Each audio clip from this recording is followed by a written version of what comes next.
সেদিন ছিল আমাদের একাদশী, মানে 1 বছর আমাদের কালসুজ থাকার জন্য আমাদের প্রতিটা একাদশী আমরা করি।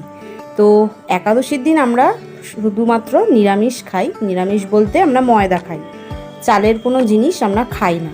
তো আমি করেছিলাম এই একাদশীতে ডাল পুরি, আর তার সাথে ওরা সুজি খায় তাই সুজি করেছিলাম, আর তার সাথে একটু টমেটো সস দিয়েছিলাম। সেই দিন আবার নীলের ডিউটিও ছিল, সাথে একটু আমও দিয়ে দিয়েছিলাম। আর ডাল পুরি একটু বেশি করেই করেছি, কারণ ওই বাড়িতেও দেবো, তাই মাম্মাম দাদাভাইকে দিয়ে আসবো। আর ওর টিফিন রেডি হয়ে গেছে, এবার দুজনের টিফিনই নিয়ে নিয়েছি। ওই বাড়ির টিফিনেও আমি নিয়ে নিয়েছি। নীলের টিফিনটা দিয়ে আমি ওখান দিয়ে সোজা চলে যাব ওই বাড়িতে ওদের খাবারটা দিয়ে তারপরে আমি আসবো। দেখো ও দেখি ইউনিফর্ম পরে বসে অলরেডি ওর ওয়ার্ডে। নীলের তো ডেলি ডিউটি থাকে না, যেই দিনগুলো ডিউটি থাকে সেই দিনে টিফিন বক্সটা তোমাদের সাথে শেয়ার করি। তো এইখানে দেখো নীলকে আমি টিফিন দিয়ে এসেছি। উইকে জাস্ট 2 ডেজ ওর ডিউটি থাকে।